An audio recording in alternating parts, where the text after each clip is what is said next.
This is the limitless Keith Lee. This is Brody King. This is Angel Garza. Will Ospreay. Hornswoggle. Pentagon Jr. The villain, Marty Skell. The Mexican Ray Phoenix. King Ricochet. Concrete Rose Sunny Kiss. And I'm here to ask you to stop what you're doing, take just one moment, and bask in the glory of the Busted Wide Open. Busted wide open. Busted wide open. Busted wide open. Busted wide open. Busted wide open. Boston Wide Open. Busted wide open podcast.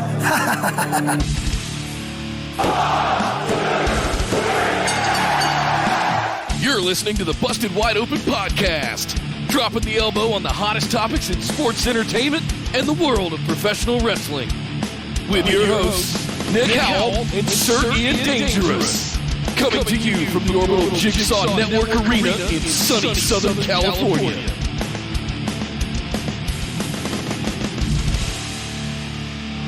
Welcome everybody to BWO Live, coming to you from Twitch. This is your Patreon bonus episode for January, but we put it out there for everybody because it's time for the Busties. My name is Nick Howell. Yes, and I am Sir Ian Dangerous, and we don't have a whole fanfare and a bunch of trumpets sounding, but you can do it in your head. It's time for the 2020 Busties. That's right. It's our year-end awards. We're going to talk about all the best things that happened last year and some of the worst things. I think the worst thing that happened last year is fairly obvious, and that is that there was a pandemic. Yep. And we almost didn't even have pro wrestling to give awards to. But yet we had a whole season of football, a whole season of basketball, baseball. They made it happen. We had wrestling too, and that means we can do our year-end awards, Nick. Thank goodness. So the worst part wasn't Black Wednesday, wasn't speaking out, it was the pandemic. Oh, yeah. Yeah. I'll take that. I will take that pretty easily. Yeah. 4,000 people dying a day is I was going to never say a people good thing. died. Yeah. People died, Nick. That's pretty bad. Yeah. But on the upside, we did actually do something this year that was a lot of fun. We had our listeners, our phenomenal listeners, all chime in on some extra categories that we're going to be giving out this year. We picked 10 listener categories from those that were nominated. We had a bunch get put in there and a bunch get voted on, and it's all the highest voted ones. We picked the 10 highest voted ones. Most votes were given to these, with the one caveat that if you submitted, you could only have 2 in there because we had some people give some great ones and get a lot of votes, and they were just dominating. So we had to make it a little bit more equitable.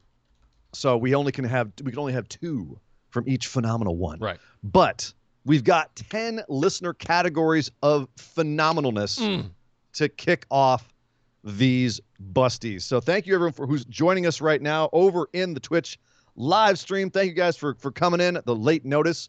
And thank you to everyone who's listening out there in the Busted verse later on. I like that. The Busted verse. Nick, yeah.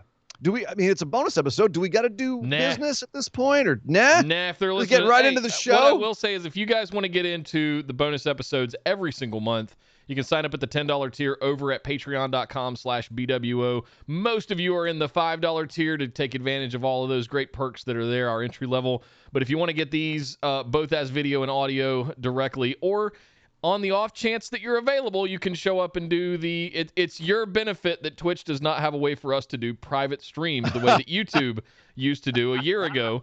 So the side effect of that is if you're timely and if you know when we're doing it, you can come in and see the bonus episodes every single month. We talked to the patrons about it. They were okay with it. So we wanted to make sure that everybody was clear there. But yeah, no business. Oh, I do have some business to take care of. Jesse dropped 500 bits in to kick us off. So let's go! I agree. All right. Let's go. Sir Ian Dangerous, if Fired you wouldn't mind. up. Yeah. If you wouldn't mind kicking us off here and emceeing us through these award categories that we've put together. I would be happy. Yes. Let's go. Indeed. So the top 10, the 10 listener categories of phenomenalness. Okay. And the nominees are. So these are the ones that were nominated on by. These are not ours. These are the listener categories. This is what voted on our Facebook discussion group page. Got it. There was one. So I put in a couple as like examples of ones that you could use. And the absolute top one that got voted on was this example one. So I had to bring that in because everyone apparently wanted it. Yeah. But we had a couple other of the examples that got voted on. I just was like, no, this is supposed to be for the listeners. But everyone voted on this one. So I guess we're going to do it. Okay. The wrestler whose career was helped most by the non-crowd era. Ooh. Nick, and your award goes to Bailey. That's a damn fine pick. Bailey. I can't say you're wrong. She's had a hell of a turnaround this year. I'm not. This was hard for me to, because when I was discussing it within my head with myself, I was like, what did she do that was helped by the non-crowd era, the pandemic era, right? When we had no crowd, before Thunderdome, like pre-Thunderdome era. But I the way that she came out and delivered promos was second only maybe to Asuka yelling in Japanese. It was fantastic. She owned it, had some really good matches in there during that era. And I feel like she's, if you look at the outcomes and where things are now and who was actually wrestling and holding things down back then, I got to say Bailey. And you're not wrong. I think she's definitely one of the most improved wrestlers this year, not only in terms of her perception, but also just the way that she's presenting herself. Yeah. So I can't argue with you, but I will, because my pick was The Fiend. And the reason that I say that is because this was a guy who, remember, at the beginning of this year was losing to Goldberg. Right. Poor bastard. And then had essentially a sideshow match at WrestleMania. Even though it was one of my favorite matches of the year, it was essentially a sideshow. The non-crowd era specifically has allowed the Fiend character to do things that he could never have done with a crowd. There's been, you could argue chicken and egg, like they're doing it because there's no crowd and they could have figured something out with the crowd, but he's able to do stuff without a crowd that helps his character, that has been really beneficial to his presentation. So I went with the Fiend, with the obviously with some honorable mentions being Asuka and Roman, who both really, Roman can't, he's talking so quietly, which is really helped by the non-crowd era. And as you said, Asuka just pretty much saved us all in the early days there. So, yeah. The second category, the biggest, this is brought to you by Jacob Uhas, the biggest oh my God / holy shit moment of 2020 across all promotions. Nick, your winner is... if every fan of professional wrestling does not say Edge's return at the Royal Rumble, they're wrong. It's got to be Edge. You know what? It's got to be Edge's return at the Royal Rumble. Damn. You know what? Because you stole that from me, I'm going to have to go with my number one honorable mention, and that was Kenny Omega defecting to Impact. With honorable mention to Sting. Oh, yeah. Sting's debut is up there. The Firefly Funhouse match, Becky dropping the title due to pregnancy was a big one. But you got me with yours. That is for sure. It Edge happened returns. almost a year ago. I went back and watched it literally last night again. It's a great moment. And I still got those chill bumps. I still welled up in my eyes a year later. Nothing else that happened last year is going to do that to me. And I think most pro wrestling fans feel that way. Yeah, we almost had best return on this list, and obviously no one but Edge could be that. Yeah. Sting is a close second. It might, in fact, I'm going to go so far as to say it might be one of the biggest, if not the biggest, Royal Rumble entries ever. Yeah, returns especially. But yeah. Yeah, and his career returns in general. The next category brought to us by Josh Logan, biggest downfall of 2020. I was torn on this one. I was as well, and I think I know which one you're going to say, but go ahead and say it, Nick. Who was your biggest downfall of 2020? From the heights to the depths, who was yours? Velveteen Dream. Velveteen Dream. I have an honorable mention for Shayna Baszler. Velveteen Dream is someone that you guys that have been longtime listeners know that I was extremely high on. In fact, all of the legends were extremely high on Velveteen Dream. He's the next one. He's got it all. His promos where they would push him out. 2019 was an amazing year for Velveteen Dream. Yeah. And then the scandal happened. And they continue to put him on TV when they shouldn't until it's all settled and resolved one way or another. And we all kind of turn our nose up at it and look slyly at it. I cannot think of anyone else that has fallen higher had a larger net fall from where they were to where they are now than Velveteen Dream. I wanted to say Baszler because she went from champ, but she's still NXT tag champ for a good portion of the year, second half of the year. And and she's still having fun out there. It's not what I wanted, but she still had a halfway decent year. Yeah, you're not going for a hashtag Wrestling downfall like poorly booked. Incredible performance at Elimination Chamber earlier in the year before the pan. So that's why I had her initially down. That was my gut reaction. And the more I thought about it, the more I really went, nah, there's people that have had a worse year than her. Well, in terms of at least the public perception, Oh, sure. Not to mention who they're predating on, but and actually I went with the same kind of thing. I thought that if we were keeping it to just wrestling downfalls and not your business outside of wrestling, I was going to say Tessa Blanchard, who went that would have been a being, good one too. The Impact first ever world champion who's a female to refusing to drop the belt. Irrelevance, and just disappearing. basically. Complete irrelevance. Yeah. So that was a pretty big one, but I went in the same vein as Velveteen Dream, and I went with Joey Ryan because that guy went from, everyone thought at least most of us out there in the world thought he was a great guy. He had a PWG alternative wrestling promotion here in LA called Bar Wrestling that you had a ton of big people coming through on the regular, taking breaks from AEW to come through Bar Wrestling. Cody and the Bucks showed up. When they were launching AEW. Absolutely. Well, Joey Ryan was at All In. Yeah. He had angles on being the elite. He made a decision to stay in the Indies. He had a lot of major league interest, but decided to stay in the Indies because he was doing so well on the Indies. And his perception amongst the fans was very good. He and I have mutual friends here in Los Angeles through a lot of the wrestling circles. I know people that worked for him. And, across the board, he was thought of very highly.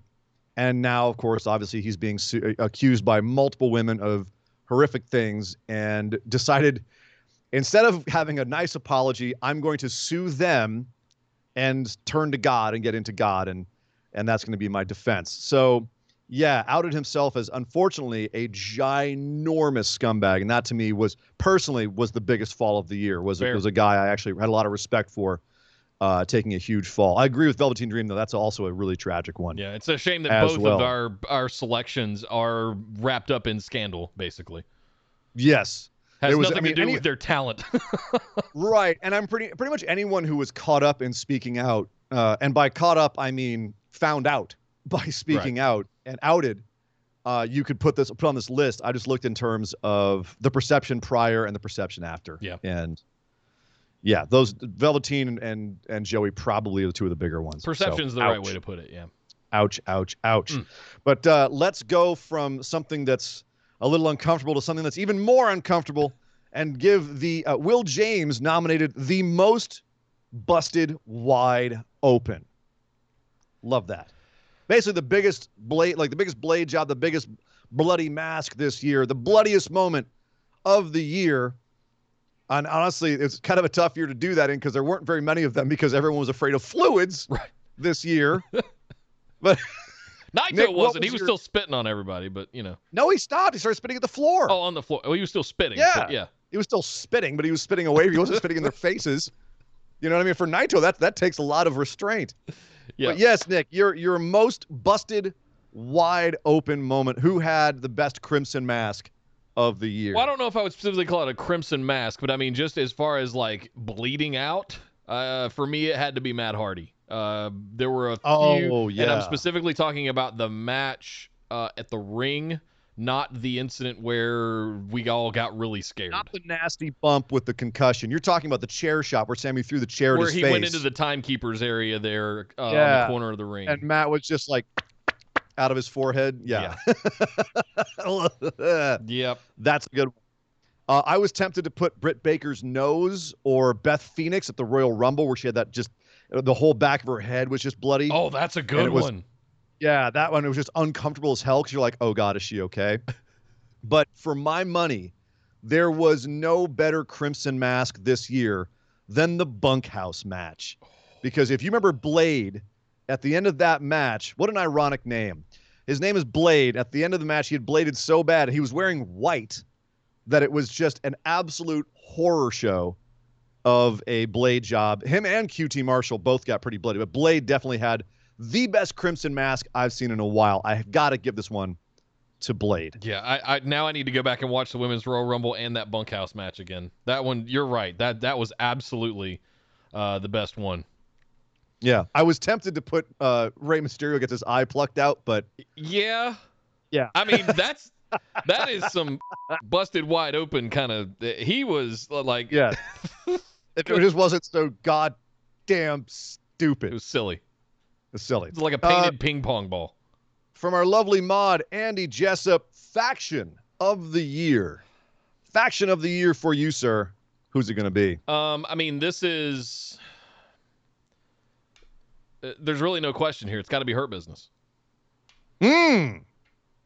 There's plenty question for me. I actually had a hard time tossing this up. I did too because there wasn't. Yeah, for me, it's Hurt Business, and more specifically MVP. But I consider him to be a part of that Hurt Business, so I'm. No, he absolutely is. Yeah, that's the whole thing. He's the even though they call Bobby Lashley the CEO, I still think it's MVP's faction. See, and Hurt Business was on the top of my list. It was them or Dark Order as the best faction of the year. Inner Circle was in there as well, but it was definitely between Dark Order and Hurt Business. And then I thought a little bit more. And I thought, what faction has had the most gold, has had the most main events, has had the most big spots, has been in the highest position of any company? And there's no argument that Los Ingobernables de Japón is the faction of the year. The head of your faction has the two main titles. You trade it with another guy from your faction who defects. The other guys in your faction either have the tag titles, the never open weight titles, the junior heavyweight tag team titles, the junior heavyweight championships. It was in the trios titles. They had the trios title. They had to give away the trios title back in August. They had so much gold this year. So much gold. They were on every show. They ran everything.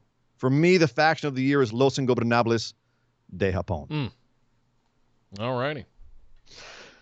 Next up from Robbie RB, the best weekly show of the year. Here's where we're going to get controversial a little bit. This is going to be interesting. What was your favorite weekly show of the year, Nick? It's got to be AEW. You going for Dynamite? I cannot remember. There was maybe one time throughout the entirety of the year that I kind of went meh at an episode of Dynamite. And you know what? That's why I made it mine as well. I thought about NXT, and they put on some great shows, but they also had, for a while there, some very stale plot lines, some shows that they dragged a little bit. There was multiple shows that were a little meh. But, even so, much better than what I'm used to. And there was a lot of stuff on the main roster where I could not give this award to the main roster shows. And unfortunately, this year especially, it was kind of an easy choice because there's not a lot of weekly shows this year. It was a real close time. I mean, I had to really think about it. And what the determining factor for me was there was a period of NXT last year where it felt a little bit like a rudderless ship. They were trying to find their way. They didn't really know where they were going. There wasn't a lot of big feuds going on. Injuries speaking out, all of that stuff had impacts on it, much less the corona outbreaks. So but I never, ever once felt that way about anything that was going on in AEW. I think Dynamite absolutely knocked it out of the park this year. Last year. And if NXT UK had been coming back earlier, we might be talking about that as well. Yeah. But 2 months can't cut it. Oh, we're going to talk about NXT UK at some point during this show. We're going to have to. Yeah. But yeah, I agree. Dynamite, best weekly show of the year. The next award by Will James, the John Huber Best Person Outside of the Ring Award. Unfortunately, we can't nominate John Huber for this because it's named after him. So the best person not named John Huber outside of the ring for the John Huber outside of the ring best person award. Who do you have there, Nick, for the best person outside of the ring? Shut the fuck up, Silver! John Silver. John Silver. Really? Care to explain? If you watch episodes of AEW Dark, listen, you can have figures like Brody Lee, but they are nothing without people to bounce off of and interact with and do those things. And I think the members of the Dark Order really shined throughout 2020 to make him this larger than life character. So for me, the one standout of that entire group for many months, if not throughout the entire year, has been John Silver. And we have joked about it here on the show. Yes, he's had matches, and yes, we say outside the ring and all of that kind of stuff. But at the end of the day, I'm thinking of people that are, look at all of the work that he did on BTE, all of the work that he did on Dark. He's now teaming up with Tay and Anna Jay. Anna Jay, yeah. So I mean, there's all kinds of stuff. Why isn't that team already called Anna Tay? Anna Tay? I don't know. Will is clarifying in the chat. He said he meant more for their charitable work and such rather than like side skits. But Silver absolutely got himself over outside of the ring the most. Yeah. And you also can say that he does have a really big heart and seems to be a fairly decent guy. Sure. I mean, from what our perception is based on what we're seeing. Yeah, 2 years ago, we would have thought that about Joey Ryan. You know, I mean, just exactly. So it's from what we can tell, he seems to be a pretty good guy. Yeah. Actually, I think that I interpret it correctly because I picked Sami Zayn. Okay. Because as far as being a humanitarian, as far as kind of coming down on the right side of things, I can't think of anybody who has been more vocally there for that this year than Sami Zayn.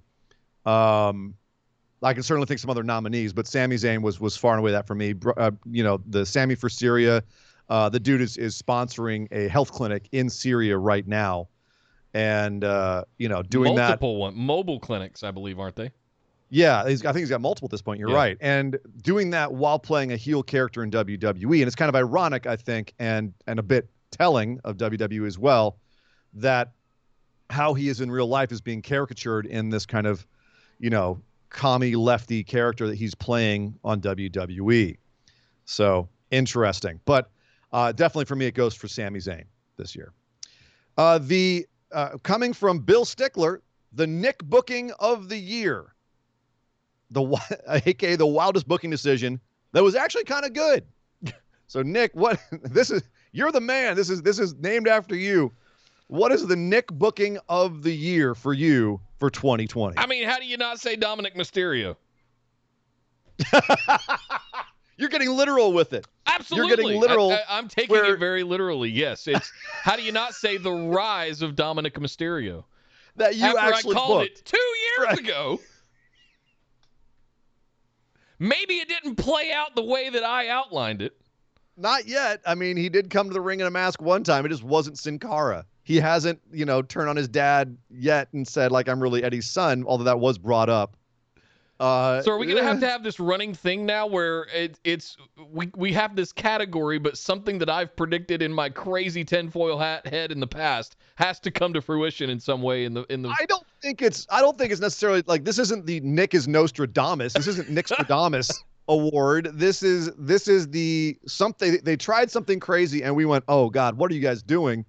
And then it ended up being good. Yeah. Right? Like Dominic Mysterio, like, oh God, Ray's kid's gonna be in WWE, and then he was really good. Yeah. The angle was terrible, but he was good. And we all kind of went, oh well, shit. All right, that match with Seth was a banger. Jesus cool. Christ, that guy could go. He had some banger matches, way better than they should have been. Yep. So yeah, that was hard to when argue. You got Eddie Guerrero DNA in you, anything's possible. Yep. No, for sure. I hear what you're saying there. You son of a. For me, it was the Dark Order and Mr. Brody. Okay. Because do you remember how much we kind of crapped? Like the last year ended with a really bad Dark Order angle.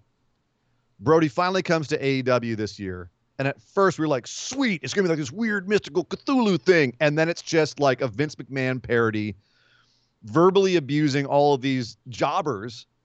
And they put, and I'll be goddamn, Nick, we were crapping on it first. We were like, well, I'm not sure about this. This isn't what I wanted. Hashtag wrestling. Yeah. I wanted Matt Hardy to be the exalted one. I wanted Brody Lee to be the final boss, and I wanted him to be like a weird mystical guy.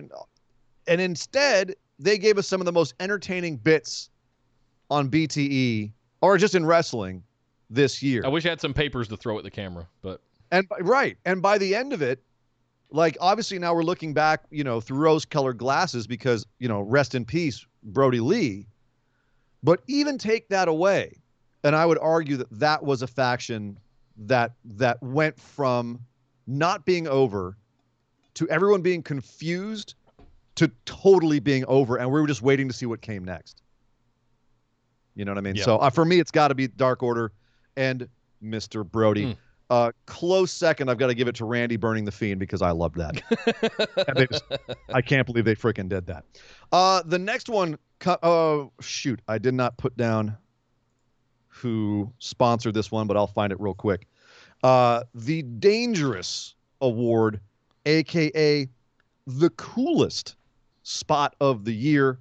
Not necessarily the most dangerous or the scariest, but the coolest spot of the year. Nick, who gave your coolest spot of the year this year? And also, by the way, it is Bill Stickler again who gave us this one. Stop opening stuff on your computer before you crash.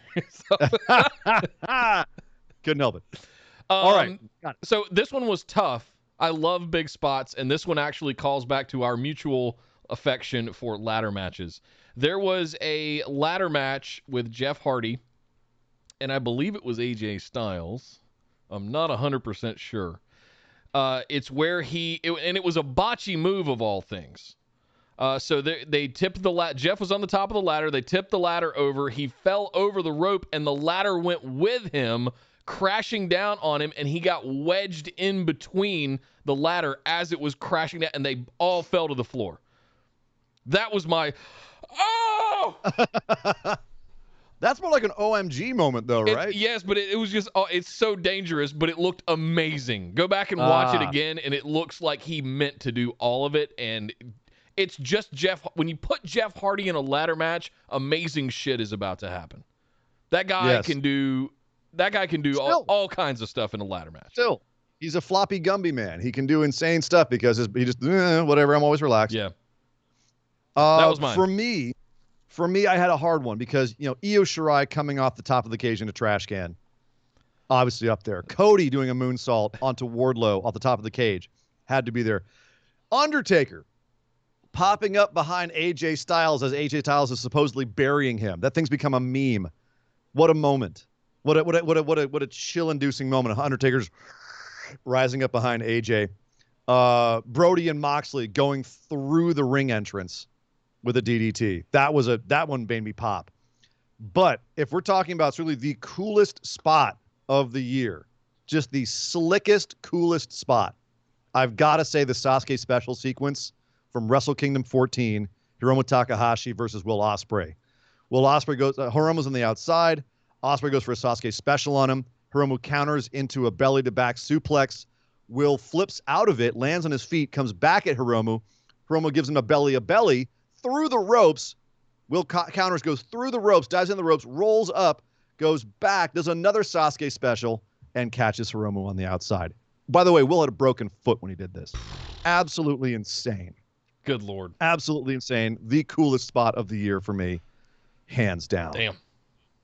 Good stuff. Yes. That was a lot of honorable mentions, too. There was a lot of cool stuff. Catch all of those and go watch them again. I'm sure I forgot a bunch of cool moments, too. Kevin Owens coming off the wrestling. Kevin Owens coming off the WrestleMania sign. Kevin Owens coming running up the ramp. You remember the early ramp for Raw? Oh, yeah. Yeah, he kind of goes up the ramp. He runs up the skate ramp and then dives off onto AOP, I think it was, in January. Yeah, they did a meme of that where it was like to Sonic the Hedgehog noises. And then finally, for the listener categories from Jacob Uhas, he says it's inspired by Billy, the mop of the... And Ian's freezing up. Oh, boy. Hold, please. year. Hold, please. Retribution's mad they didn't get nominated for anything, is what's going on. They didn't get nominated for a single goddamn thing this year. I promise you that. No, nor will they. Stop it, Retribution. You're a dead gimmick.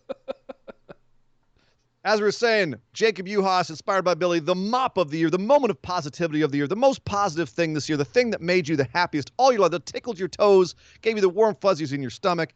What was the thing that made you that was the highlight of your year, Nick, in wrestling? Man, the one that the way that you just described it is different than the way that I thought about it. Uh-oh. Well, then explain what you were thinking. What was your mindset? Mop of the year is moment of positivity, and while it might be looked at as a dark spot on the year of wrestling, I look at it as a positive thing that we are eradicating that cancer, and that is the hashtag Speaking Out movement. Oh wow! And I've done this rant and this sermon on the show before, but I felt like it was powerful. It was a big enough thing that happened this year that I wanted to repeat some of it again. And it's really about the fact that it's finally getting exposed. We're finally letting this stuff out. 2 years ago, we had Ryan Nemeth, Hot Young Briley, on this show talking about his heel movie that's now out, that's exposing a lot of the sexual predatory behaviors inside the world of professional wrestling. And at the end of the day, the fact that it is getting exposed, that there is a safe environment or a comfortable environment for people to come out, for victims to come out and say these kinds of things, man, it was a really big deal for me this year. So that it's the one thing. I could say Asuka during the no fans era, pre-Thunderdome, running around yelling in Japanese like we've been wanting her to do for a couple of years. That's something that warmed me with joy every single week. But no bigger thing to me happened this year than the Speaking Out movement that just kind of brought all of that to light, and we all kind of had this, just like it popped the blister in a sense. Now it's just a matter of healing from now it the afterwards. healing can begin. Yep. Yes, exactly. That was mine. Or can start. I mean, the discussions can begin. You know, there's going to have to be a lot of self-reflection of the wrestling industry as a whole, if that's even possible for some elements of it. But there's definitely going to have to be some reconstruction and a lot of changing of people's minds for that anything to happen there. For me, my mop of the year, I also kind of got, bigger than a single moment. My mop was that wrestling kept going. Oh, good one. And again, it's a bit of a controversial one because there's a lot of questions about if they should have. Was it safe? And hindsight being 2020, well, not entirely safe, and they didn't exactly always do it in the ways that were, best protecting their workers. And there was, obviously WWE firing a ton of people in the middle of a pandemic was a shitty move. But I'm looking at the bigger picture and saying, at one point this year, Nick, we were looking at it and saying, we might have to turn into a retrospective show. We might have to go watch the Attitude Era and do a show about that, Right. And which would have been fine. We'd have had fun doing it. But at the same time, it would have been really tragic for the industry, and it would have been really hard as fans that would have been one more thing where the world kind of stopped. Yeah. And while there was a lot of changes made, and while there was a lot of, kind of catch as catch can and being on their feet in terms of having to, dodge whatever new information came on the pike or figuring things out on the fly, there was a hell of a lot of creativity that happened this year. There was a lot of innovation. And at least in terms of the wrestlers, this is what these people do for a living, what they do, what their passion is. They're not taking these horrific bumps on their bodies and making themselves near cripples in their old age because it's a paycheck. The ones, a lot of these people are there because they genuinely love this. So to see them be able to continue with that was very special. And also the sense of community that came up around everyone pushing forward through all of this. And that's not just with wrestling. That's also right here on this very show. The sense of community, the sense of closeness that we've gotten on this show with the phenomenal ones, with the listeners, with everybody, has been, it's floored me dozens of times this year, not just once or twice. Dozens and dozens of times this year, I have been stunned into emotional silence, by the generosity, by the open-heartedness, by the kindness of the people that are involved with this community on this show. And that all stems from that desire to push forward, that desire to continue, that relentlessness. So that's what my mop for the year was everything kept going despite impossible odds. So I can't think of a bigger mop than that. Let me catch Nick, up real quick before we keep going. Please do. Yes. About 10 minutes ago, Kyle threw in 100 bits. He said, consideration Roman signing the contract to insert himself into Payback at the very end should not work, and it made us angry, but it worked. Yeah, that's an interesting one. Thank you, Kyle. I'll be damned, but it did work. I think we're going to talk about that a little bit later, too. Hint, hint, wink, wink. Will James threw in 300 bits. He said, Sir Ian Dangerous putting himself over with this category. The Dangerous Award. I got to get my shit in. It was Blake Bill. He's the one who nominated it. But, Don't mind the 20 you slipped him under the covers, right? I have no idea what you're talking about, sir. By the way, didn't you have a category for you as well? No one's calling him out? Yeah, we're no one's calling out Nick? Why am I the bad guy? Say good night. Thank you very much, Will. Kyle threw in 100 bits. He says, Keith Lee double champ for the build and the moment of how amazing he is as a person. That's my mop of the year. Yeah, it's hard to overlook the year that Keith Lee had in NXT and, frankly, the main roster this past year. So, Will threw in another 100 bits. He says, yeah, I made the Nick category. Beard of the year or something. Well, thank you for that, Will. Thank you for the bits. Appreciate it. All right. So that is all of the listener categories of phenomenalness. Well, I've got one more I'm going to throw in there. It was actually nominated by, it's a little sneaking it in. It was actually nominated by JB, who you guys may have heard once or twice on the show this year. And JB nominated the best co-host of BWO. What? Speaking of getting oneself over. The winner this year for 2020, the best co-host of BWO That's so hard to choose. Award goes to, unsurprisingly, goes to Dog Ziggler. Yes. Dog Ziggler, well done, sir. Way to go, Dog Ziggler. Wherever you are, I think he's off chewing a bone right now. But wherever you are, Dog Ziggler, congratulations. We'll give you your prize. I do want to give an honorable mention to JB, though. She did do a pretty good job when she stood in. When I had to take breaks. I've been pretty good job. She's all right. Nick says. She's all right. It's all right. She's got to grow a better beard before she's on Nick's level. But get there. Got to work on her JB booking. But back to the awards, we now have the arbitrary BWO categories.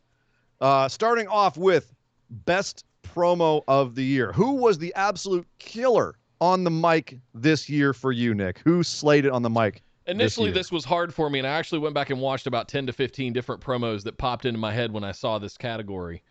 And the one that really stood out multiple times was MJF. Yeah, that's specifically I think the one where he had the podium where he challenged Moxley for the title initially. That was the one that really stood out. But there's so many different MJF promos that you can cite from 2020 that are just masterclasses of promo work. Yes. At 24 years old. Unbelievable. He's only going to get better, people. God. He's only going to get better. He's on my honorable mentions just because I had a feeling you were going to pick him. Roman Reigns would be on there if he had just had half a year of them. Eddie Kingston, kind of the same way. But here's a guy who, he was cutting promos on the mic as an announcer, but then came around to the other side and became a wrestler. And I know he also wasn't doing it all year either, but he was so superlative and so unexpectedly so. I've got to give the award to him, Pat McAfee, who absolutely took that mic like a baseball bat and knocked it out of the damn arena every single time. He was giving promos that were better than people who'd been doing it for 10 years. And he did it right off the bat. Absolutely unbelievable talent when it came to that. And there was a lot of good promo people this year. You kind of had to be. There's a lot of good promos, but for my money, I had to give it to Pat McAfee. That he came out of the dugout swinging. And yes, I know he's a football player. So next up on the BWO categories, best dressed, aka the other JB category. Who was the best dressed wrestler of the year for you, Nick? Receiving his second Busty, MJF. What? Yes. For best dressed? That man is in immaculate suits and beautiful Burberry Gucci scarves every single week. Fight me. Who was your best dressed? I had a bunch of possibilities here. Legado de Fantasma barely missed out on it. The Hurt Business barely Hurt missed Business out on was it. on my list too. They're on my list. I asked for advice from JB, as you know, whenever she's on the show, we're talking about who's best dressed. She said, of course, Charlotte, but then runner-up Sasha Banks, which not wrong, but for my money, it's hard to beat the look, the presence, the way he comes out when he comes out in the suits. Tetsuya Naito. Okay. That man comes out looking toit. Toit. And he does not care if he makes you wait while he takes off all of his stuff. So for me this year, the best dressed wrestler, Tetsuya Naito. I would give you that if it was for best undressing wrestler. I put him and MJF on the same caliber. They both look fantastic in every suit they wear out. Yeah. Yeah, definitely a lot of possibilities in this one this year. But then the next category, we've got most charismatic wrestler of 2020. This is a tough one, especially because there's so many possibilities.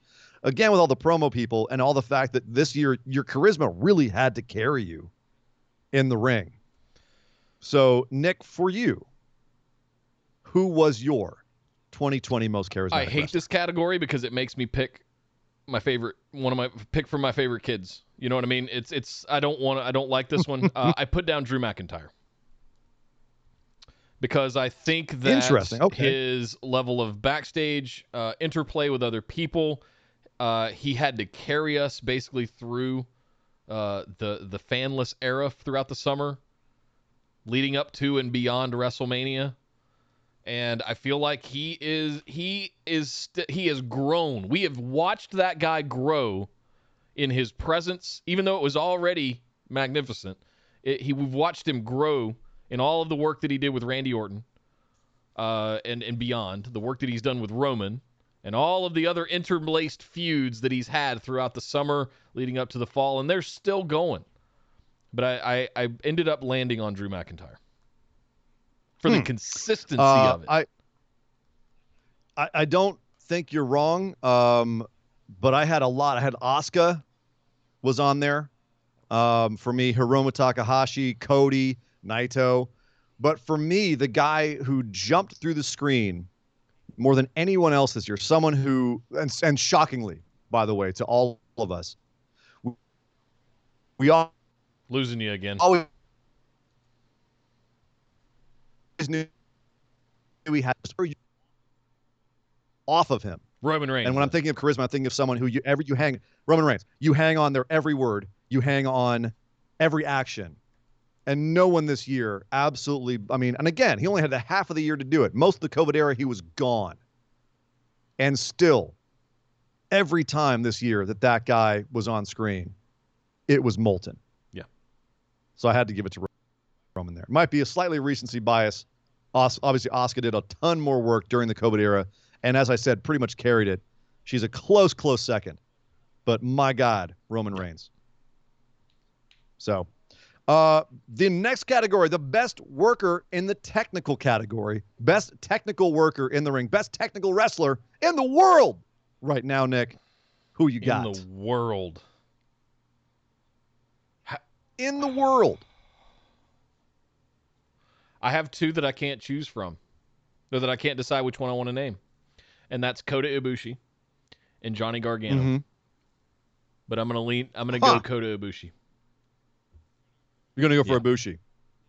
Interesting. I would have put him in our next category. I actually was looking at this and saying, how do I not pick Zack Sabre Jr. every year the way that Meltzer does?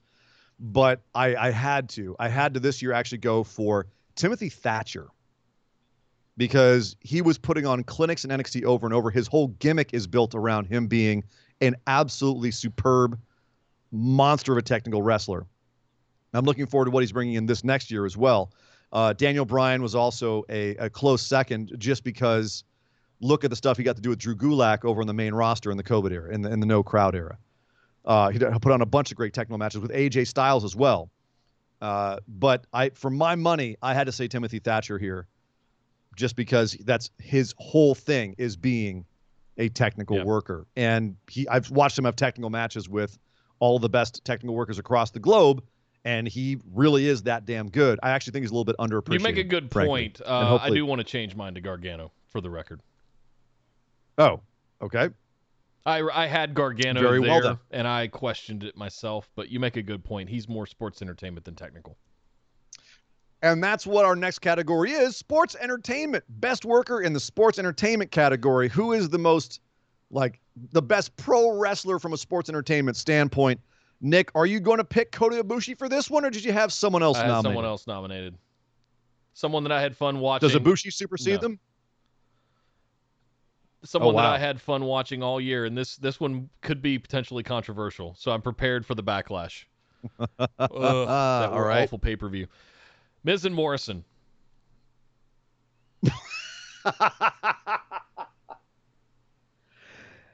All right. Would you care to defend that choice? I would have loved to hear you just say, correct. No. You got to defend that. I can't let you off that hook. I can't let you off that hook. For the sake of the listeners, you've got to explain why Miz and Morrison in the whole world are your most entertaining sports, or their best sports entertainment workers in the world. What's more sports entertaining than what Miz and Morrison are doing right now? If you're calling out their in-ring ability by saying best worker, is that what you're specifically calling out? Because that's not what I take away from that. It's up to your interpretation, okay. Nick. Then I think you're putting yourself out there on this. Explain what your interpretation was and why you picked Miz and Morrison. Because again, throughout the entirety of the year, we got John Morrison back earlier. Was it right before WrestleMania?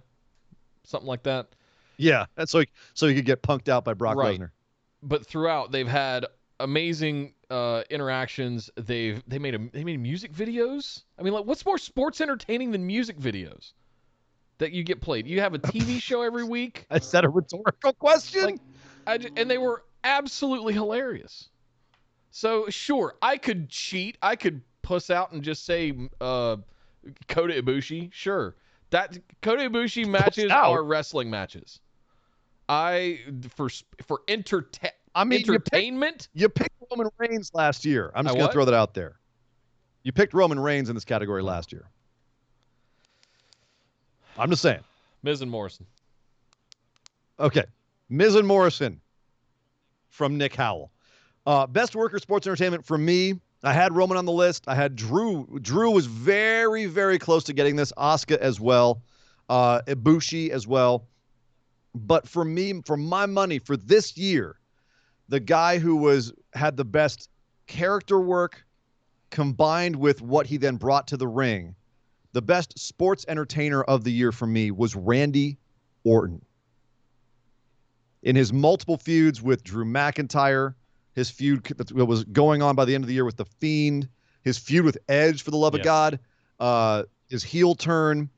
No one was more the epitome of what WWE looks for in a top guy this year, with the exception of maybe Drew. But again, that's why Drew was just second, was that he was playing a face, which is pretty straightforward, and Randy had to do a lot more intricate work as a heel, which is why I ultimately went with Randy Orton as the best sports entertainment worker of 2020. I can't argue with that. Nick, the next one is the most underappreciated wrestler of the year. This is going to be a lot of honorable mentions, as you can probably imagine. Who, for you, was the most underappreciated, either by the fans or by the wrestling company that they worked for? Who was the most underappreciated, undersung wrestler of the year? I think you might like this one. Minoru Suzuki. What? Amazing match with Moxley at the beginning of the year. Very first few days of the year. And then I feel like he did more. You're looking at me funny. I am. Please continue to explain yourself. I feel like he doesn't get the shine at 55. How old is he now? 54, something like that. Throughout the year, he held together. He was the glue in the mid card of New Japan that held it together. There was so much going on at the top, and there was so with Naito, Evil, everything else, and just I feel like he was the glue that he beat up refs. He caused distractions. He was back to being his, but I don't think anybody really noticed that because we were too busy worried about Evil and, his turn and going to Bullet Club. I have a hard time understanding that someone is underappreciated where they won a title in this year, were involved in a number of major pay-per-views, had some major matches, like you said, including with Moxley this year, getting international attention. I actually thought Suzuki had a pretty good year, all things. I thought he got quite a bit of appreciation, but it's your decision. It's your category. Your category. You can go with that. I mean, it's not my category. It's the show's category. But I mean, I can understand why you'd want to pick that because I know if he doesn't at least get one award a year, we are putting our lives at risk. So I definitely don't want to piss off the Murder Grandpa. Murder Grandpa, I appreciate you. Yes. We both appreciate you, Suzuki-sama. Yes. I just don't. That's what I'm saying. You're not underappreciated. You're very appreciated, Suzuki-sama. Don't arigato. Please don't tear my arms off. Please don't beat me with a chair. And beat me with them. Yes. With a chair covered in the blood of your enemies. Yes. My most underappreciated was tough because I had to pick between El Desperado, the Best Friends, Andrade, Rey Mysterio. I thought Rey Mysterio was utilized but underappreciated. What that guy can actually do, and you're making all of this about all this other stuff that's nothing to do with his legacy, even though it's supposedly about his legacy, but it's just tarnishing his legacy. I thought that didn't appreciate what Rey Mysterio and who Rey Mysterio really is. Aleister Black was a really, really high nomination. Black was on my list too. But for me, there was like the way that he was presented, the way that he was used and discarded. Aleister Black, didn't have the highs, so there was no lows to go to. But if you recall that we haven't seen this guy in a couple of months because they just basically put the kibosh on the angle, smartly so, once Seth went away. Buddy Murphy. Buddy Murphy was made to look like a fool, like he couldn't wrestle, like he was a pawn in a much larger game, like he liked to date girls that are way too young for him. And then at the end of the year, he was just tossed aside because he was a plot point. I don't think anyone was more underappreciated this year than Murphy. Although, God damn it, Aleister Black's really close. That's fair. But Buddy Murphy would be my pick for the most underappreciated I feel like he was on wrestler TV every week for 6 months straight, so I have a hard time giving him that slot. But I agree with the way that it was handled after the fact. Wait, you have a hard time giving him that slot? Minoru Suzuki won a championship. He was a never openweight championship and had bangers all G1, or excuse me, with Shingo Takagi all summer and then at the end of the year. And okay. Okay. This should be an easy one. The worst feud of the year award 2020. Who had the worst, the stinkiest, smelliest feud of the year? Nick, I'll let you go first, but I think we're probably going to pick the same one. Lana, Lashley, and Rusev. Ooh. I That thought that was year, mostly like it? a 2019. Am I wrong that was ended not this year? Or 2020? It ended this year, but like it was the whole barely wedding dipped with its him toe into jumping it. out of the cake and Liv Morgan coming out in the dominatrix lesbian angle. I mean, it was so bad that I can see how just a couple of weeks of it would taint the rest of your year. Oh. So I'm not going to argue with you. I actually had a couple of feuds that really pissed me off. WWE versus Science was a big one. We're losing you again. Hold up, let it recover. The Mysterio family versus Seth Rollins. Okay, you got to do all that again because we didn't hear any of it. Drug on forever. Oh, That's too bad. Okay, start over. So for me, the worst feud of the year, I started off thinking it should be WWE versus Science, but ultimately they did come down on the right side of that. I also nominated Drake Wirtz versus Reality, closely followed by Val Venus versus Reality. It's a sad thing to see. Joey Ryan versus all of his accusers was a horrible feud, but there was no feud for me in wrestling. Of course, I joke about all of those. The real worst feud in wrestling was the Mysterio family versus Seth Rollins and the greater good. It drug on forever. It was painful to watch. It was awkward. It had some great matches that faded into the background relative to the absolutely awful matches, including the eye for an eye match, which will go down as one of the worst ideas in WWE history. Zing. So for me, the worst feud of the year was the Mysterio family versus Seth Rollins feud. That would, like you said, there were some banger matches intersprinkled in there, but God, that eye for an eye match was awful.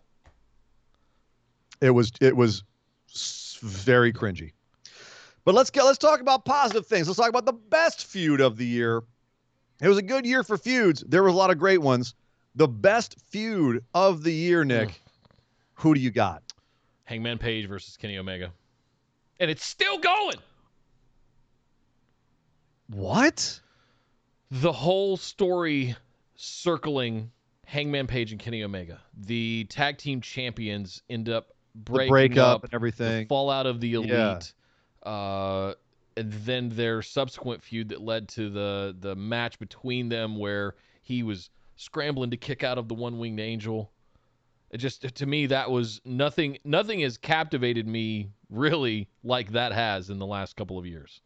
Watching that feud throughout 2020 just develop and evolve and molt and become something else. And it's still going, right? It's still going on. Kenny Omega is currently the champion. We're going to talk about another category later where I'm going to tie back into this, but this is one of the most interesting stories in wrestling right now to me. And we lost him. Poop. Come back. Please. Oh, he must be having bad internet troubles today. Hard drop. Hang tight, guys. We'll get it sorted out. Is it going to come back, or do I need to call him back? Maybe we'll play some on-hold music or something.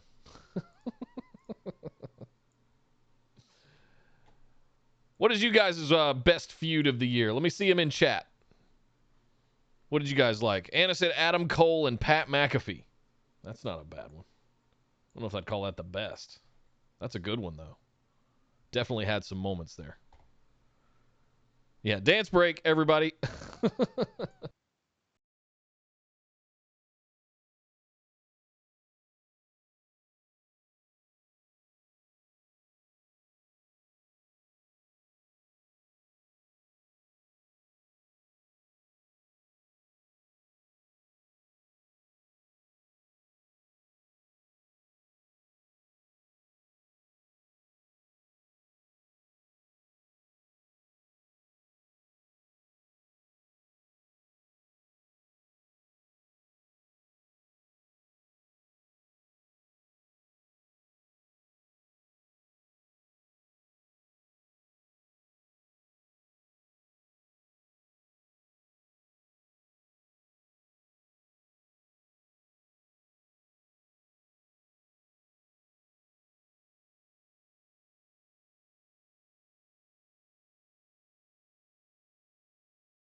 I start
Hey guys, just to let you know where Ian is, Spectrum's internet is currently down in Los Angeles, having a pretty big outage. So we're working on a potential workaround. Thanks for bearing with us. Worst case scenario, we'll circle back and maybe do this either Saturday or next week.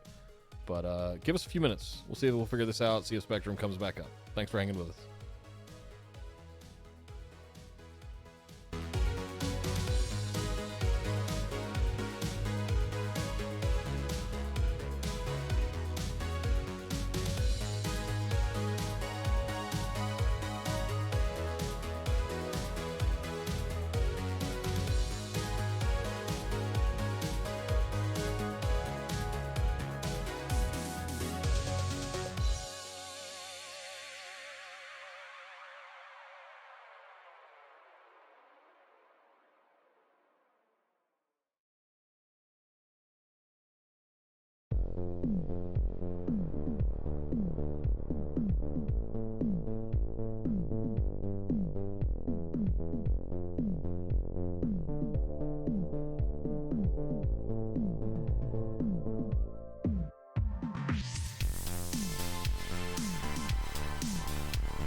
I would like to give an official statement. Yeah, I want to give an official statement to Spectrum right now. I'd like to say to Spectrum 2 words for you.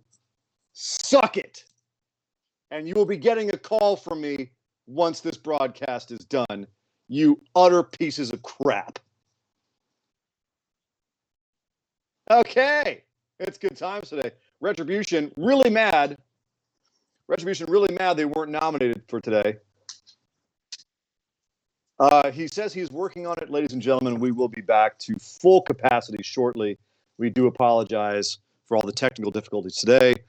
It's just like that, apparently, today. I had to go to my phone now and a brand new setup. So this is an interesting alternate take, and we'll see if the new Verizon 5G truly is worth the shekels. Well, here's a test. Can you guys hear me now? I flipped a button. That should have done it. Testing. And then we're going to pick up where we left off. Yes, indeed. Which I don't really know where that is. Here you can't see you. Okay. Here you can't see. You flipped the wrong button again. Oh, it's back. It woke up. Hey, I'm back. Hey! I just threw my dice Excellent. across the room. That's okay, though. What did it roll, actually? That's okay. We don't need it. No, I'm curious. Never mind. Okay. I think we're good to go. Do you remember where we were? I do. Ladies and gentlemen, we were on the best feud of the year. We were trying to get somewhere positive, and apparently Spectrum does not allow positivity on their network, on their internet network. So they immediately shut us down. But we are carrying through. We're soldiering forth, and we will tell you about the best feud of the year. Nick, what was your best feud of the year? We were talking about Hangman Page and Kenny Omega.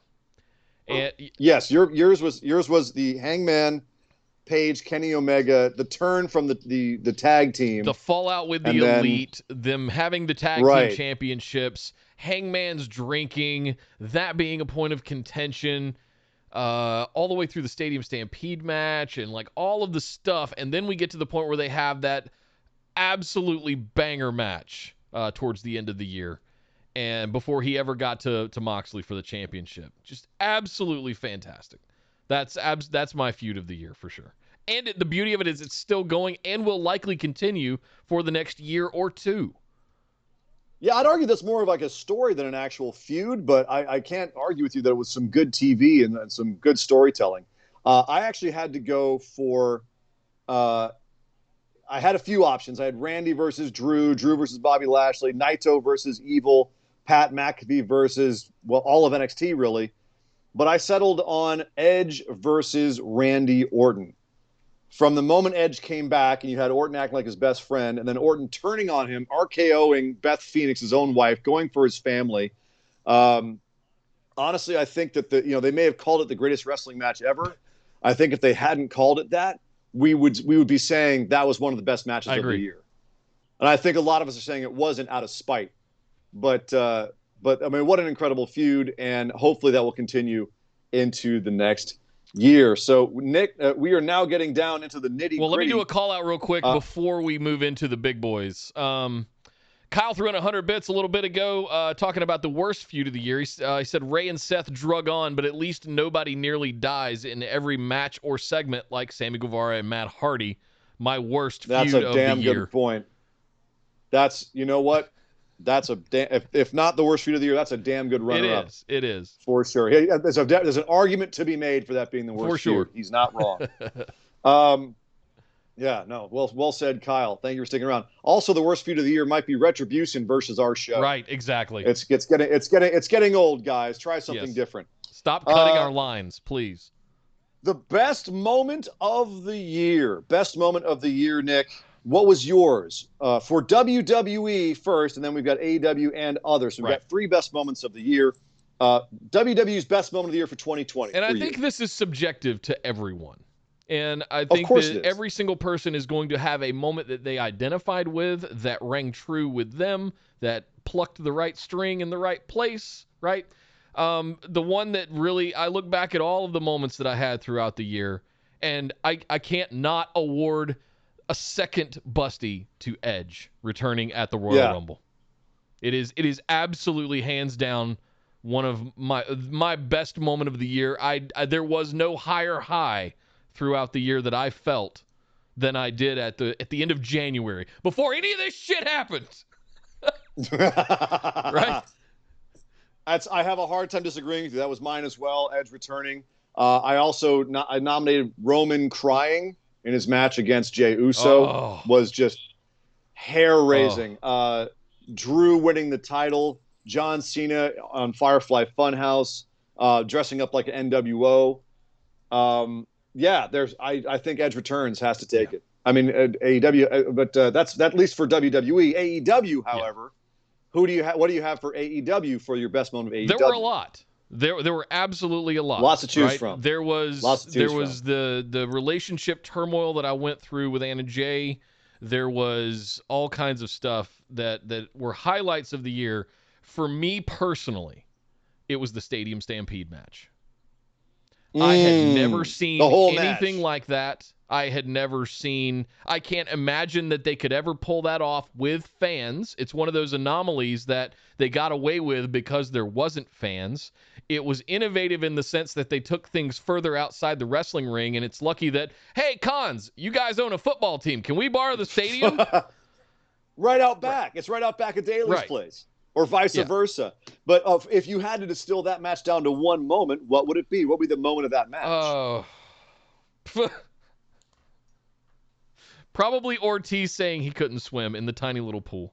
Or that's of all of them. There's a lot of Sammy Guevara getting run down in the golf cart. Jericho murdering a mascot. Matt Hardy doing suplexes across the entire football there's field. So many. Hangman coming in on a horse. Hangman came in on a horse to chase Sammy Guevara across the place. I mean, Sammy Guevara took some bumps this year that have to be on a nomination for bumps. But, for me, it was Sting debuting in AEW. Okay. I mean, it was just debuts and debuts. I almost gave it to Orange Cassidy trying in his match against Pac, and the audience realizing what Orange Cassidy was, just in terms of just cool moments, just badass moments where watching again, it was a crowd, so it helped, but watching the crowd go, oh shit, this guy can wrestle, was absolutely amazing. But how do you not, I mean, as older guys especially, go, Tony Schiavone going, it's Sting! When Sting comes out, and we realize that not only is Edge's career not over, but Sting's career is back on Turner. Exactly. What for you was outside of WWE and AEW? What was the moment of the year? The non-AEW or WWE moment of the year for you for 2020? What I wrote down was Kota Ibushi wins the G1, and I feel like that doesn't quite capture the emotion of his rise over the last couple of years. Actually getting it done, not just getting to the final, and then now that we know he's gone and won the titles at Wrestle Kingdom. So that was mine, because it set forth a path of things to come, plus it was the culmination of a couple of years worth of work. So I'm ironically, I feel you. I did a very similar thing where I actually looked at someone who reached the pinnacle, and the moment that they reached the pinnacle was probably one of my most emotional moments of the year in wrestling. Barring outside interference from COVID or whatever. But that was Naito pulling out the Stardust Press at Wrestle Kingdom 14 to beat Okada. In terms of what that says about his character, his arc, his story over the last 9 years, that had to be one of the most amazing moments in wrestling. That's I would argue that's in possibly my top spot across all promotions. Yeah. But it's hard to beat Edge returning or Sting returning. But that was an absolutely fantastic moment. I got chills. I got emotional. Naito finally does it. Wins both championships after the story he's been through. Absolutely, that my non-WWE AEW moment of 2020. Nick, let's do a little bit of future booking here. Who is your future breakout star of this next year, 2021? It's not their year yet. Who will be your star of 2021? In the male category, men, who among the men and all wrestling promotions is going to be the breakout star? I really have my eyes on our good old boy Killshot, Isaiah Swerve Scott.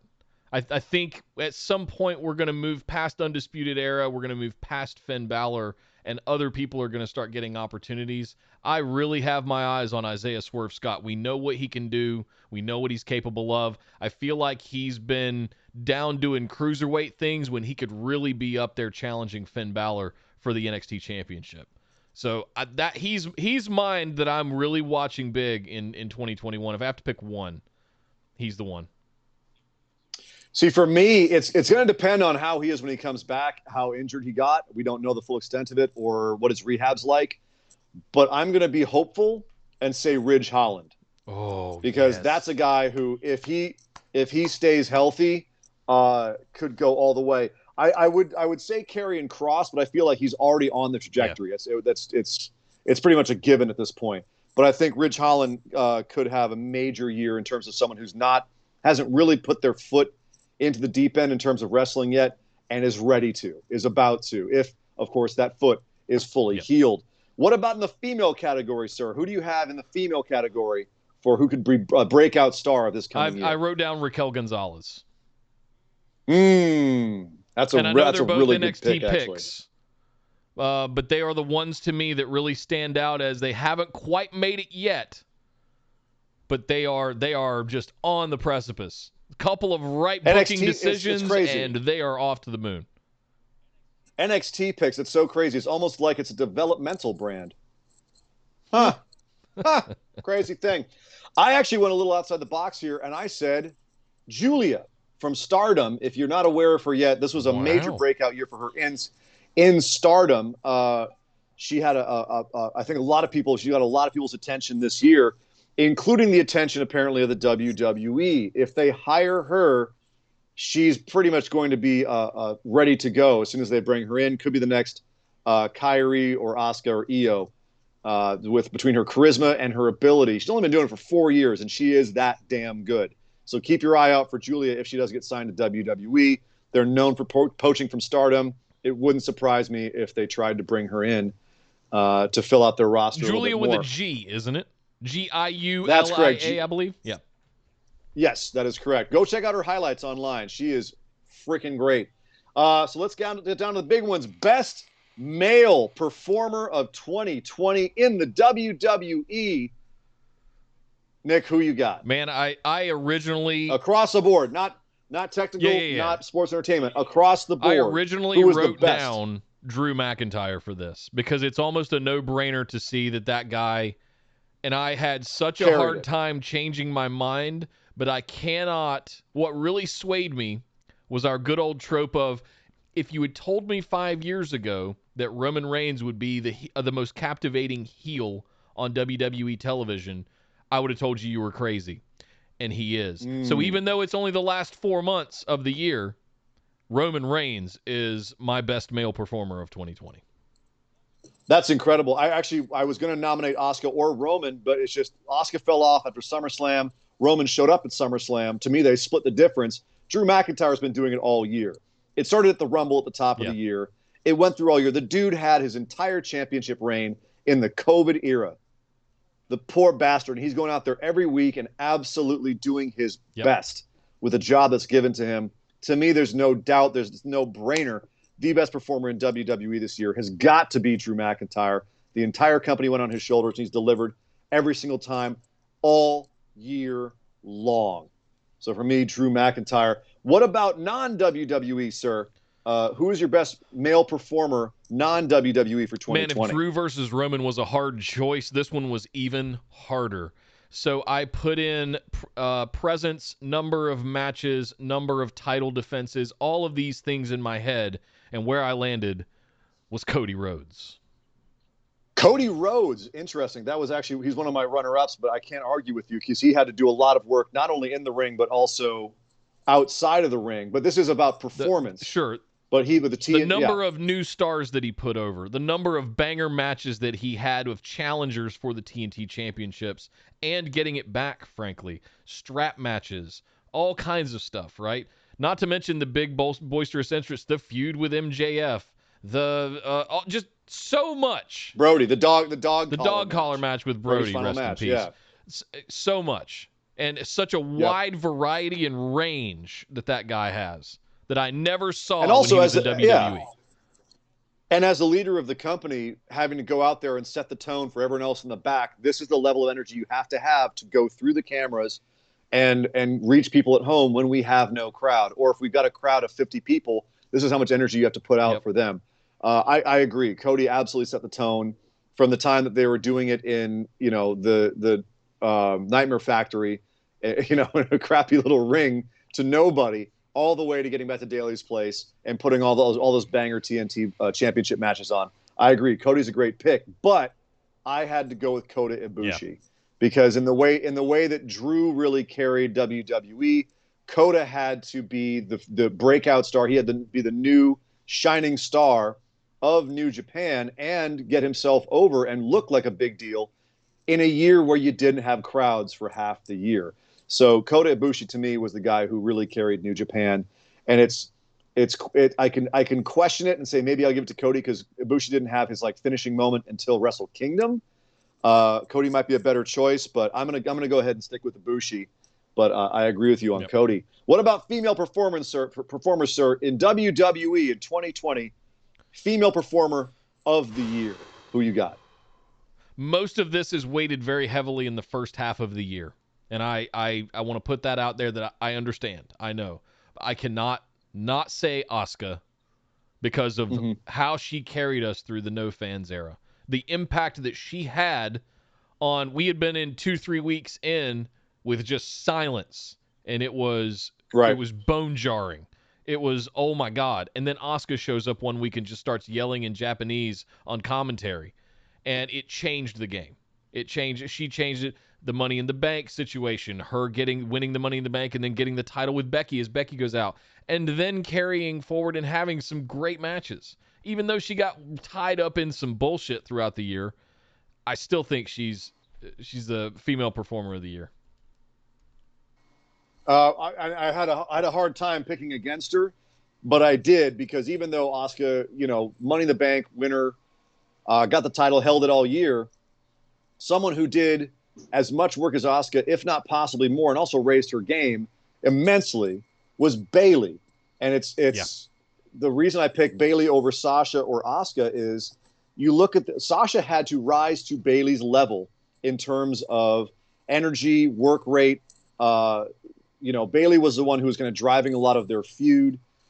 And as we mentioned before, in terms of the improvement in her character presentation, I had to give it to Bayley here. If I had this to do over again, I might flip my picks for who benefited most from the no fans era to Asuka and give Bayley female performer for WWE, for sure. Definitely a strong pick. What about outside of WWE, non-WWE performer of the year, female category? Who do you got there, Nick? The very one, Dr. Britt Baker. Is it now? Why is that? Because of her? She did it all from a wheelchair. Because of the what unique exactly situation she was in. Most people would just take the check and go home and sit on the couch and rehab. No, that wasn't good enough. She had to come. She still showed up to work every single week. She continued to build multiple feud angles with multiple people as she was healing. She had a side gimmick going with Tony Schiavone passing him notes. She had the whole thing with Big Swole. There was so much going on. And I feel like at the beginning when she made that first little heel turn on the Jericho Cruise, we all were kind of like, oh, no, don't. She made me a believer. And I was all in for the better part of the year, all the way through. And I'm still there. I think she's one of the ones also, as an honorable mention, that could have a breakout year this year if she could get her stuff together. We've got the NWA Women's title over in AEW now. Who knows what could happen there? She's got a feud with Thunder Rosa building. Let's see. Let's see what happens. Yeah. But Britt Baker. And that's the thing is, I have a hard time picking against Britt Baker as well because she had some really good matches before she got put into a wheelchair. When she was in a wheelchair, she was doing creative stuff on that show that every week was absolutely lights out amazing. It's hard to pick against her in any company outside of WWE. Obviously, we're not talking about NXT here because NXT would be considered WWE. Sure. I could easily pick like Mayu from Stardom because it's easy to pick Mayu every year. But I think the surprise factor of Britt Baker puts her over for me. Hikaru Shida would be like right there because she worked a lot of matches and did a whole lot of good work in the ring for most of the year, disqualifying Thunder Rosa and Serena Deeb for just, kind of coming into everything late in the year, doing incredible work, but just it wasn't all year. It wasn't the body of work that you saw, in my opinion, from Britt Baker, because you also had the breadth of what she could do, not just in ring, but outside of the ring as well. And that's why I'm going to give it to Britt Baker here as well. She'd really want to, but I've got to give it to Britt Baker at the end of the day. So let's get to the big ones, Nick. Oh boy. The matches of the year. I saved all my honorable mentions for this one, by the way.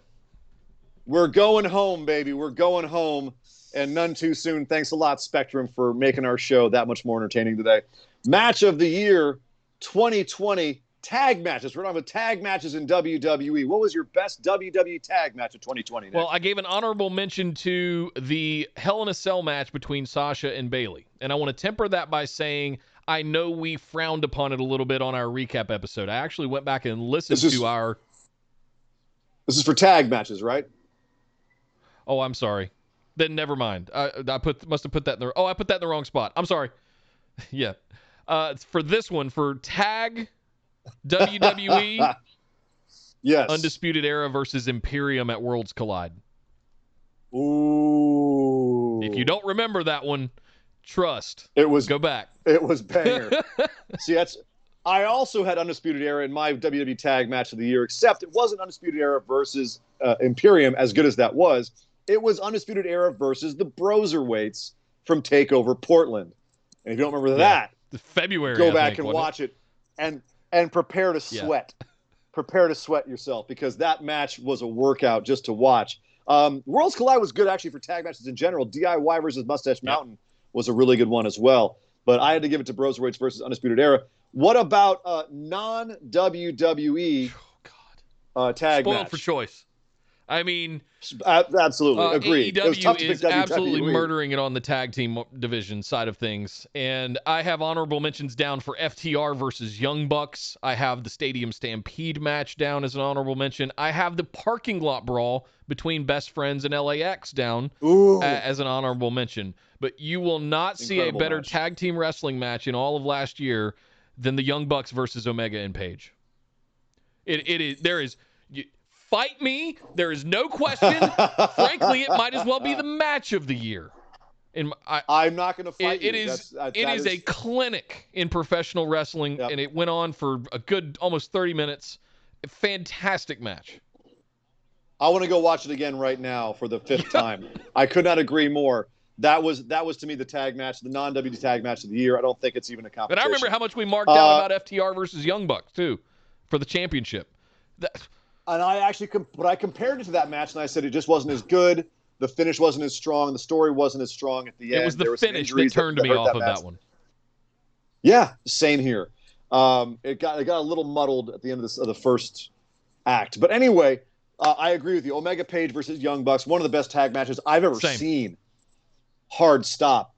Over to the singles match of the year 2020 in the singles category for WWE. What was your greatest singles match of the year for WWE? So back to my honorable mention for Sasha and Bayley at the Hell in a Cell. We frowned upon that one on our recap show. I went back and listened to it to hear just exactly what we said. We were not very nice about it. We thought they could have done better. It was a little bit too much of a focus on implements and tricks and things like that, rather than an actual failed spots. Spots. It was just goofy construction. It was like they were building Legos instead of wrestling each other. But going back and watching it again, and I watched a quick highlight reel of the match. There's a 5-minute video up on YouTube. It's really good. It's really underrated, and I think there's a bigger meaning to that match because it's the thing we've been asking WWE to give us for 5-6 years now, at least. We've all been asking for Bayley Sasha on the main roster, and by God, they finally let them do it. And it was a nice long story that went all the way back to Sasha's return at SummerSlam last year in 2019. Right? It all kind of started there with Sasha coming back as a heel. So yes, I have to give that one an honorable mention. That wasn't my pick, but I wanted to call that out and correct from back in October when we talked about Hell in a Cell. Also have to call out Roman Reigns versus Drew McIntyre as an honorable mention. That's on my honor. That's one on mine too. How can you not? And I wanted to throw in an obscure one in there. I'm going to give you a date and time if you don't remember. There was a SmackDown episode in June. I believe it was June 13th or 14th or something like that. Daniel Bryan versus AJ Styles. Before we ever got to the Thunderdome, we were still in the Performance Center, but by God. It was a SmackDown before a pay-per-view, and we were like, how could you put that match It was on before Backlash. On a SmackDown. It was before Backlash, I believe. Why? How could you not have this on your pay-per-view? This is WrestleMania quality, grade A prime, picture-in-picture. Excuse me, I've listened to JR too much. Grade A prime match. It was incredible. Yes, I agree. That's actually one of the reasons I almost nominated Daniel Bryan as best technical worker of the year, was that match and what he did with Drew Gulak around that time. But my match for WWE is none other than some NXT UK love for Walter versus Ilya Dragunov. I just, with no fans. No fans. Two guys just beating the absolute shit out of each other. And that's really all it is. I've shown that to people who have no idea what they're in for. And it's amazing to watch their faces as they realize what this is. It's probably one of the most, I don't know if realistic is the right word to use, but it's certainly it's the match that felt most like a fight that I've seen in a long time, if not ever. It's absolutely, I almost wanted to put Drew and Roman in there, Edge versus Orton, the greatest match of all time, only it wasn't. It wasn't even the best match of this year. I wish they would have called it that, because we probably would have thought it was one of the top 5 matches of the year. I'm saying it is. I'm saying it might have been more in conversation for like higher up on the list, but just the stigma of it kind of kills it. But I don't know if it would have beaten Dragunov versus Walter. That match was just ridiculous. It's going to go down in history as one of the hardest hitting matches in WWE history. One of the most in your face matches, one of the most violent matches. So yeah, hard not to say. And also just one of the best worked matches in terms of story, in terms of performance, intensity. Absolutely incredible match. Ilya Dragunov versus Walter from NXT UK. I couldn't agree more. What about non-WWE? We'll finish with this one. Best singles match of the year, non-WWE for 2020, Nick. Let's take her home. And I'm actually going to specify that this is my match of the year. Right? Okay. So honorable mention for Mox versus Suzuki at Wrestle Kingdom. Yes. And then there was an episode of After. What's that? I think it was after Wrestle Kingdom. Oh, it was in New Beginnings. That's right. It was in New Beginnings. Yeah. That's right. A year ago. Good Lord. Honorable mention also to the Pac versus Kenny Omega match that we got on a random episode of Dynamite. Oh, the Iron Man match, yeah, wasn't it? Like a half an hour Iron Man match? Yeah. But good Lord, that match. But my match of the year, and frankly, this is pretty universal across the board from wrestling journalists. It's Ibushi versus Okada, the 40-minute spectacle that we got at Wrestle Kingdom 14. There's like, I can't even question that. It's funny because that's my number one runner-up, and it misses it for me by like just a tiny little hair. Because for me, Naito versus Okada the next night was just a little bit better because of the culmination of Naito's story, because of the emotions in the match, the psychology, the storytelling that they had. You got wrapped up in that Stardust press, man. You know, I did. I admit it. It's also personal, subjective. Yeah. I can't argue that Okada and Ibushi, if it hadn't been followed up the next night by Naito Okada, would easily be the match of the year. And Naito Okada wins it by just a little bit. Just a very little bit. It wins it by. But yeah, those two matches, it's hard to argue that there was a better match last year. They opened the year with it. Right. That all happened on January 3rd. Oh, this year I'm already like, hey, okay, beat Jay White versus Ibushi. Somebody beat that. That's my match of the year right now. Somebody come along and beat that match. They did it. They bloody well did it again. So there you go. Ladies and gentlemen, your 2020 Busties brought to you in January 21. We have made it to the end, Nick, despite technical hurdles, despite 2020 reaching through the internet to grasp this show by the neck and squeeze it till our eyeballs pop out of our heads. We made it. The last little bit of 2020 is gone. We can leave it in the past. And there are your Busties.